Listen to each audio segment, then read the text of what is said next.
Welcome நண்பாஸ் and நண்பீஸ். இந்த வீடியோவில் நம்ம Yamaha ரேக்கு வந்து நாமளே இன்ஜின் ஆயில் சேஞ்ச் பண்ண போகிறோம். 1-2 டூல்ஸ் மட்டும் இருந்தால் போதும். அதாவது 12-13 ஸ்பேனரு, ஒரு கட்டிங் பிளேயர் இருந்தால் போதும்.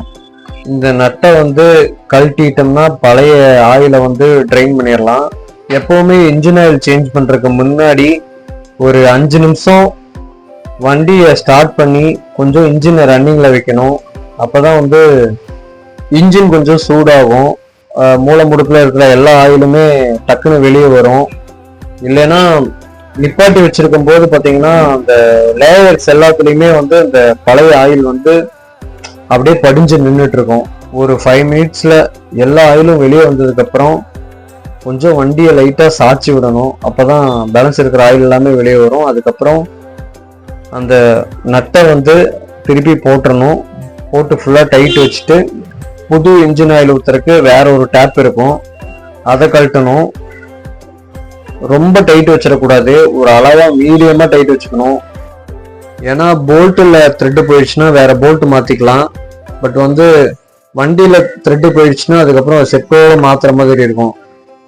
ஸோ அதனால அளவாக டைட் வச்சுக்கணும்.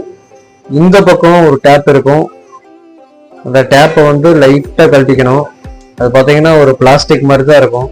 ரொம்ப போட்டு இழுத்துடக்கூடாது, லைட்டாக மெதுவாக கழட்டி வெளியே எடுத்துட்டு புது இன்ஜின் ஆயில ஊற்றிடணும். நம்ம வந்து இன்னைக்கு மோட்டு 10W30 நம்ம வண்டிக்கு ஊற்ற போகிறோம்.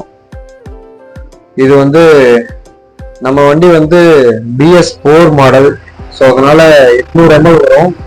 லேட்டஸ்ட் வண்டிகளுக்கு வந்து வெறும் 600 ml தான் வரும்.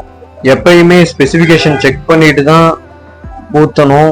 ஏன்னா இன்ஜின் ஆயில் லெவலுக்கு மேலே ஊற்றிட்டோம்னா இன்ஜின்ல இருந்து கிராங்குக்கு வந்து ஆயில் டிரான்ஸ்ஃபர் ஆகும். அதுக்கப்புறம் ரன்னிங்ல வந்து பார்த்தீங்கன்னா அது ஒரு ப்ரெஷர் பில்ட் ஆகி ஆயில் லீக் ஆக ஆரம்பிச்சிடும்.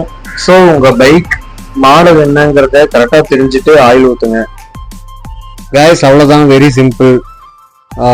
இந்த டூல்ஸ் இருந்துச்சுன்னா நீங்களே வீட்லேயே மாற்றிக்கலாம். ஸோ இந்த வீடியோ பிடிச்சிருந்துச்சுன்னா ஒரு லைக்கை போட்டு சப்போர்ட் பண்ணுங்கள்.